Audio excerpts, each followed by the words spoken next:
2026년 6월 26일 새벽을 여는 말씀은 이사야 15장의 말씀입니다. 그 가운데 1절부터 4절까지 봉독하여 드리겠습니다. 모압에 관한 경고라. 하룻밤에 모압 알이 망하여 황폐할 것이며 하룻밤에 모압 기르가 망하여 황폐할 것이라. 그들은 바잇과 디봇 산당에 올라가서 울며 모압은 느보와 메드바를 위하여 통곡하는도다. 그들이 각각 머리카락을 밀고 각각 수염을 깎았으며 거리에서는 굵은 배로 몸을 동하였으며 지붕과 넓은 곳에서는 각기 애통하며 심히 울며 헤스본과 엘랄레는 부르짖으며 그들의 소리는 야하스까지 들리니 그러므로 모압의 군사들이 크게 부르짖으며 그들의 혼이 속에서 떠는도다. 아멘. 대부분의 사람들은 경고 문구에 민감하게 반응하지 않습니다. 자신에게는 그런 사고가 일어나지 않을 것이라는 막연한 믿음 때문입니다. 지금 이사야서를 통해서 계속되는 하나님의 심판의 경고를 보고 있지만 우리는 이 심판의 경고를 나를 향한 경고라고 생각하지 않습니다. 하지만 성경의 말씀은 분명히 나를 향한 말씀임을 기억해야 합니다. 앞서 아수르의 멸망, 바벨론의 멸망, 블레셋의 멸망에 대한 말씀이 나왔습니다. 그리고 오늘은 모압에 대한 경고와 심판입니다. 이 말씀들이 모두 나를 향한 말씀임을 아는 것이 참된 성령의 지혜입니다. 1절입니다. 모압에 관한 경고라. 하룻밤에 모압 알이 망하여 황폐할 것이며 하룻밤에 모압 기르가 망하여 황폐할 것이라. 아멘. 하룻밤에 모압의 알과 기르가 황폐할 것이라고 경고하고 있습니다. 알은 모압의 수도이고 기르는 모압의 군사기지와 같은 곳입니다. 하룻밤 사이에 나라의 기틀이 다 망해버리는 것입니다. 모압의 조상은 아브라함의 조카 롯입니다. 소돔과 고모라가 심판당할 때 산으로 피하라는 천사의 말을 듣고도 머뭇거리다가 근처 작은 성읍으로 피하게 달라고 부탁을 하여 소알성으로 피신합니다. 롯이 딸들과 함께 소알성으로 피한 후에 하늘에서 유황과 불이 비처럼 내려서 소돔과 고모라가 멸망합니다. 이 모습을 보고는 롯이 소알에 거주하기를 두려워하여 산으로 올라갑니다. 이 흐름을 보면 롯은 소돔과 고모라가 심판당한다는 말을 듣고도 확신하지 못했습니다. 그러니 피하라는 말에도 머뭇거리며 지체했고 천사들이 억지로 손을 잡아 끌어다 성 밖에 내어놓으니 그제서야 하는 말이 가까이 작은 성읍으로 피하게 해달라는 것이었습니다. 정말 멸망할까 하는 생각이 있었던 것입니다. 하나님께서는 롯이 피한 성읍은 멸하지 않겠다고 약속하십니다. 그런데 소돔과 고모라가 멸망한 모습을 본 롯은 또 의심이 생깁니다. 하나님께서 멸하지 않겠다고 말씀하셨음에도 불구하고 저 큰 성읍 소돔과 고모라가 멸망했으니 소알 성도 충분히 멸망할 수 있겠다는 생각이 든 것입니다. 그래서 산으로 올라가 두 딸과 함께 굴에서 거주합니다. 그때의 소돔의 음란한 문화에 익숙했던 두 딸이 아버지 롯을 술 취하게 한 후에 동침하여 낳은 아들이 모압과 암몬입니다. 출생부터 의심과 불신앙, 세상 풍조를 따르는 음란으로 본질상 심판이 예비된 자였습니다. 이 이야기는 단순히 모압과 암몬의 이야기가 아닙니다. 에베소서 2장 2절에서 3절입니다. 그때의 너희는 그 가운데서 행하여 이 세상 풍조를 따르고 공중의 권세 잡은 자를 따랐으니 곧 지금 불순종의 아들들 가운데서 역사하는 영이라.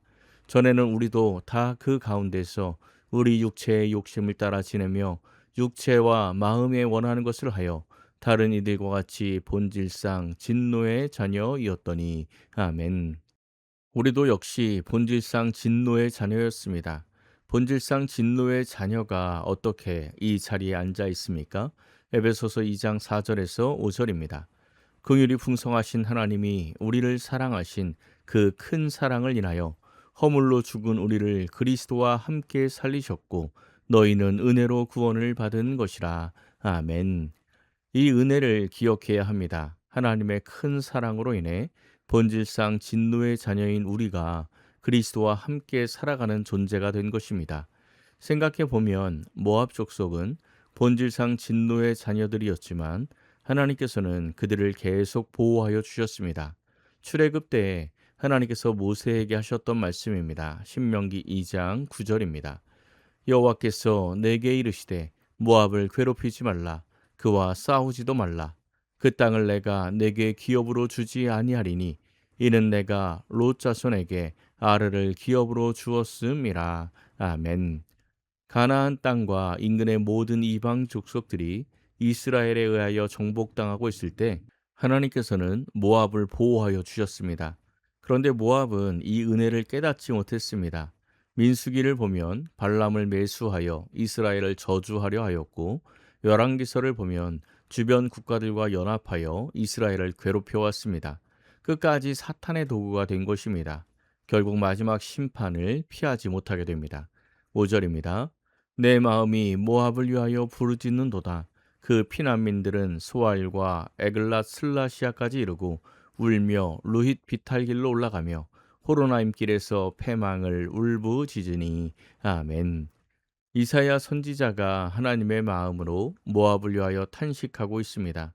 선지자는 하나님의 마음으로 탄식하고 있고 심판당하는 모압은 괴로움에 탄식합니다. 2절을 보면 산당에 올라가서 울며 모압은 느부와 메드바를 위하여 통곡하는도다. 또 3절 마지막에는 각기 애통하여 심히 울며 5절에서는 슬리시아까지 이르고 울며 호르나임 길에서 패망을 울부짖으니 8절에서는 슬피 부르짖음이 에글라임에 이르며 라고 말씀합니다. 계속하여 모압이 울며 탄식하고 애통하고 심히 울고 울부짖는다는 표현이 나오고 있습니다. 왜 이렇게 되었습니까? 하나님의 은혜를 잊어버리고 패망의 길을 갔기 때문입니다. 6절입니다. 니무린물이 마르고 풀이 시들었으며 연한 풀이 말라 청청한 것이 없음이로다. 아멘. 물이 마르면 모든 생명체는 죽고 맙니다. 청청한 것이 사라지는 것입니다. 하나님의 은혜를 잊어버리면 구원의 우물이 마릅니다. 그의 영이 시들고 청청한 것이 없이 말라버리게 되는 것입니다. 마지막 9절입니다. 디몬물에는 피가 가득함이로다. 그럴지라도 내가 디몬의 재앙을 더 내리되 모압에 도피한 자와 그 땅에 남은 자에게 사자를 보내리라. 아멘. 생수가 가득해야 할 시내에 물이 아니라 피가 가득합니다. 모압에서 겨우 도망한 자들, 심판을 피해 겨우 살아남은 자들에게는 사자를 보내어 죽이시겠다고 말씀합니다. 하나님의 심판은 완전합니다. 결코 피할 수가 없습니다. 모압은 본질상 진노의 자녀였지만 하나님께서 사랑해 주셨습니다. 그들을 보호하셨고 회개할 충분한 시간과 조건들도 주셨습니다. 그리고 오늘 말씀 15장 첫 문장이 무엇이었습니까? 모압에 관한 경고라입니다. 심판에 대한 이 말씀을 듣고 회개하라는 것입니다. 하지만 그들은 끝까지 회개하지 않았고 결국 이 경고 후 3년 뒤 아수르에 의해 완전히 멸망당하고 맙니다. 처음에 말씀드렸듯이 성경에 있는 하나님의 경고는 나와 관계없는 말씀이 아닙니다. 나를 향한 말씀임을 꼭 기억해야 합니다. 경고를 듣고 돌이키는 자들이 지혜로운 자들입니다.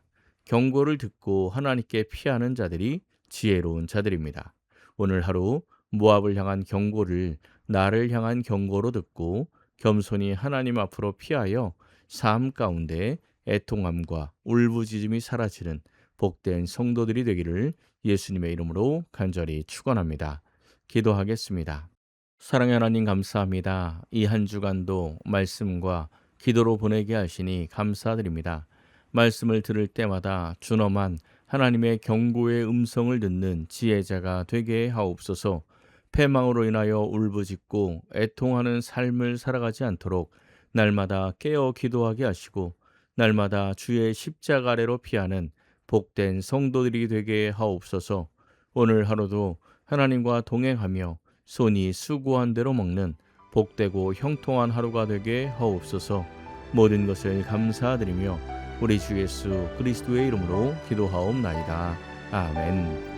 오늘 말씀을 생각하고 하루를 결단하며 깊은 기도의 자리로 나아가겠습니다.